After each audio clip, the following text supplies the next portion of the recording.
Hello everyone, स्वागत है आपका अपने यूट्यूब चैनल बीएड कोर्स में। मैं डॉक्टर नीलिमा आज इस वीडियो में चर्चा करूंगी ब्रिटिश शिक्षा की राष्ट्रीय समालोचना व उसके वैकल्पिक प्रयोग की। इससे पहले अगर आप बीएड के सिलेबस का हिंदी ट्रांसलेशन चाहते हैं या फिर उसके नोट्स के वीडियो चाहते हैं तो डिस्क्रिप्शन बॉक्स में लिंक दिया हुआ है, वहाँ जाकर देख सकते हैं। और अगर आप मेरे चैनल पर नए हैं तो इसे सब्सक्राइब करके बेल आइकन दबा सकते हैं, जिससे आपको मेरे आने वाले वीडियो के नोटिफिकेशंस मिल सकें। तो आइए शुरुआत करते हैं। ब्रिटिश शिक्षा की राष्ट्रीय समालोचना व वैकल्पिक प्रयोग। सबसे पहले हम ब्रिटिश शासकों की शिक्षा नीति को संक्षिप्त में समझते हैं। ब्रिटिश शासकों ने लगभग 200 सालों तक भारत पर शासन किया था और इस दौरान उन्होंने भारतीयों की शिक्षा के लिए भी कार्य किए, किंतु ब्रिटिश शासकों का ध्यान सार्वभौमिक शिक्षा की ओर नहीं गया था, क्योंकि वे अपने उद्देश्यों की पूर्ति के लिए एक ऐसे समाज का निर्माण करना चाहते थे जो शासन में उनकी सहायता करे एवं वो अंग्रेज भक्त बने रहें। इसके लिए उन्होंने समाज के उच्च वर्गों को शिक्षित करने की नीति अपनाई। उनकी अवधारणा थी कि जब ऊपर के लोग शिक्षित हो जाएंगे तो वे अपने से नीचे तबके के लोगों को स्वयं ही शिक्षित कर लेंगे, और इसे शिक्षा के इतिहास में छनाई का सिद्धांत, फिल्ट्रेशन थ्योरी कहा जाता है।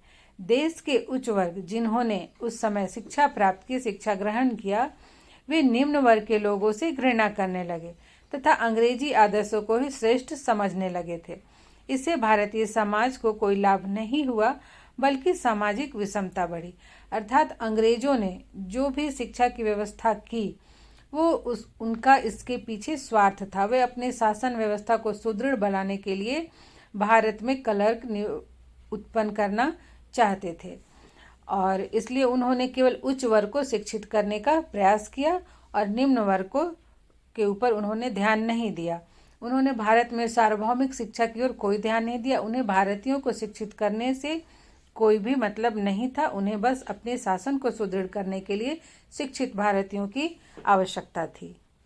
अब हम भारत की देशी शिक्षा प्रणाली को संक्षिप्त में समझते हैं कि जिस समय भारत में अंग्रेजों का शासन प्रारंभ हुआ था उस समय यहाँ पर देशी शिक्षा प्रणाली प्रचलित थी और ये शिक्षा प्रणाली देश की आवश्यकताओं के अनुरूप थी और बहुत बड़ी संख्या में देशी विद्यालय थे। इसमें कुछ संस्कृत विद्यालय भी थे, मदरसे थे, मकतब थे, ये कुछ उच्च कोटि के थे।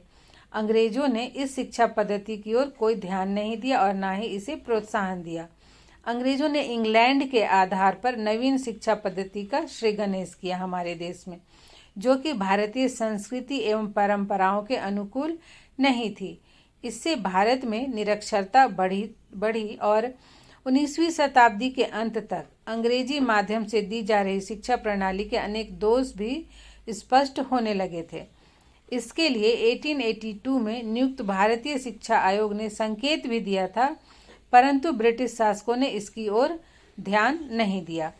अर्थात जैसे जो भारत की शिक्षा प्रणाली थी तो वो यहाँ के नागरिकों के अनुरूप थी, यहाँ के लोगों की आवश्यकताओं के अनुरूप थी, किंतु जो ब्रिटिश शासकों ने शिक्षा की व्यवस्था की तो वो पूरी तरह से पाश्चात्य सभ्यता संस्कृति पर आधारित थी और धीरे धीरे इस संस्कृति में, इस शिक्षा में, ब्रिटिश शिक्षा में जो भी दोष थे वो स्पष्ट होने लगे थे, किंतु अंग्रेजों ने इसकी ओर ध्यान नहीं दिया। इसी समय सन 1885 ईस्वी में भारतीय राष्ट्रीय कांग्रेस की स्थापना हुई, जिससे एक बार फिर से देश में राष्ट्रीयता की लहर उठने लगी। भारतीयों में राजनीतिक चेतना का विकास हुआ। समाज सुधारकों ने भी अनुभव किया कि बिना शिक्षा नीति में सुधार किए भारत का कल्याण संभव नहीं हो सकता है।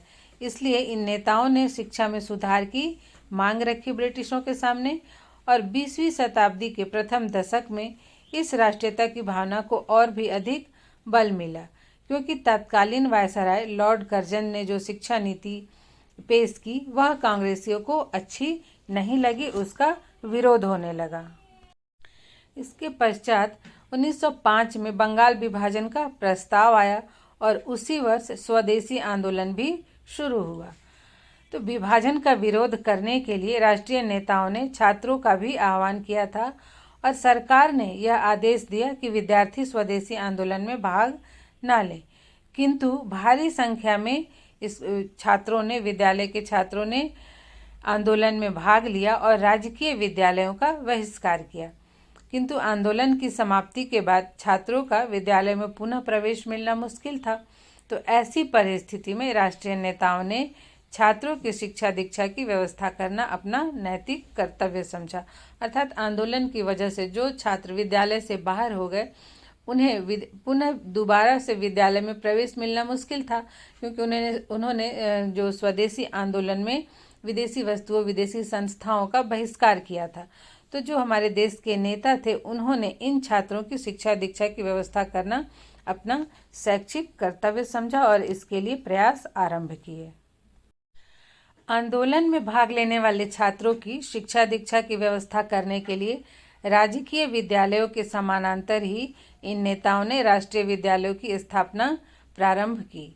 1906 ईस्वी में मुस्लिम लीग की स्थापना से मुसलमानों के लिए भी राष्ट्रीय शिक्षा के द्वार खोल दिए गए और बंगाल में राष्ट्रीय शिक्षा का प्रबंध करने के लिए बंगाल राष्ट्रीय परिषद की स्थापना की गई। इस परिषद के तत्वाधान में ही कई राष्ट्रीय विद्यालय स्थापित किए गए और इसी समय आर्य समाज ने भी गुरुकुलों की स्थापना पर जोर दिया। और ये जो राष्ट्रीय विद्यालय थे, इन राष्ट्रीय विद्यालयों में शिक्षा का उद्देश्य भारतीयों द्वारा ही निश्चित किए जाते थे और शिक्षा का माध्यम मातृभाषा थी और एवं छात्रों में भारतीय संस्कृति के प्रति श्रद्धावान बनाने का प्रयास इन विद्यालयों में किया जाता था। इस प्रकार से इन विद्यालयों के माध्यम से जो हमारी भारतीय प्राचीन शिक्षा व्यवस्था थी उसको पुनर्जीवित करने का प्रयास शुरू किया गया। स्वदेशी आंदोलन के बाद जो राजनीतिक वातावरण था देश का वो शांत हो गया और अनेक राष्ट्रीय विद्यालय भी लगभग समाप्त हो गए और वे सरकारी नियंत्रण में आ गए। सन 1920 तक राष्ट्रीय विद्यालयों की संख्या बहुत ही कम हो गई थी। इसी समय 1920-21 में गांधी जी ने असहयोग आंदोलन प्रारंभ किया और छात्रों को भी आंदोलन में सहयोग देने का आदेश दिया। बहुत बड़ी संख्या में छात्रों ने राजकीय विद्यालयों का त्याग कर दिया और असहयोग आंदोलन में कूद पड़े। इन्हीं छात्रों की शिक्षा का प्रबंध करने के लिए स्थान स्थान पर राष्ट्रीय विद्यालय एवं महाविद्यालय खोले गए और इन विद्यालयों के माध्यम से शिक्षा दी जाने लगी। इसमें शिक्षा का माध्यम मातृभाषा था और ये विद्यालय भारतीय संस्कृति के अनुरूप होने के कारण इससे छात्र और शिक्षक दोनों ही राष्ट्रीय भावना से ओतप्रोत हो गए थे। तो जो राष्ट्रीय शिक्षा संस्थान आंदोलन के समय खोले गए थे उनकी उपयोगिता से आकर्षित होकर भारतीय नेताओं ने और भी कई विद्यालय खोले, जैसे कि अलीगढ़ में जामिया मिलिया इस्लामिया की स्थापना हुई। इसी समय बिहार विद्यापीठ, गुजरात विद्यापीठ, काशी विद्यापीठ, बंगाल विद्यापीठ, तिलक महाराष्ट्र विद्यापीठ, अनेक राष्ट्रीय शिक्षा संस्थान खुले जो कि भारतीय आदर्शों पर आधारित थे। सरकार का रवैया यद्यपि इन संस्थानों के प्रति हमेशा ही उपेक्षित ही रहा था, किंतु फिर भी इन संस्थानों ने अपने प्रयासों से राष्ट्रीय शिक्षा में कोई कमी नहीं आने दी और असहयोग आंदोलन के स्थगित होने के बाद बहुत से राष्ट्रीय विद्यालय बंद भी हो गए थे। कुछ विद्यालयों को आर्थिक संकट के कारण राजकीय सहायता लेने की भी आवश्यकता पड़ी थी, लेकिन कुल मिलाकर यह कह सकते हैं कि इन विद्यालयों से, इन शिक्षा संस्थानों से राष्ट्रीय शिक्षा में बड़ी प्रगति हुई। ब्रिटिश शासन काल में केवल राष्ट्रीय विद्यालय की ही स्थापना नहीं हुई थी, बल्कि कई राष्ट्रीय महाविद्यालय भी स्थापित किए गए थे जो कि अंतर्राष्ट्रीय स्तर के विद्यालय आज माने जाते हैं। सर्वप्रथम श्री देवेंद्र नाथ टैगोर ने कोलकाता के बोलपुर नामक स्थान पर एक शैक्षिक व आध्यात्मिक संस्था की स्थापना की एवं इसका नाम शांति निकेतन रखा। 1991 ईस्वी में इन्होंने इसमें एक स्वतंत्र विद्यालय की नींव डाली। 1923 में गुरुकुल कांगड़ी की स्थापना की गई। 1929 में राजस्थान के वनस्थली क्षेत्र में जीवन कुटीर नामक संस्था की स्थापना की गई और 1935 में इसका नाम राजस्थान बालिका विद्यालय रखा गया। 1817 ईस्वी में राजा राम मोहन राय के द्वारा कोलकाता में हिंदू कॉलेज की स्थापना की गई। श्री जय नारायण धोसा ने बनारस में जय नारायण स्कूल की स्थापना की। स्वामी विवेकानंद ने भी राष्ट्रीय शिक्षा आयोग की पूरी योजना प्रस्तुत की। आज देश भर में दयानंद वैदिक स्कूल एवं कॉलेजों का जाल बिछा हुआ है।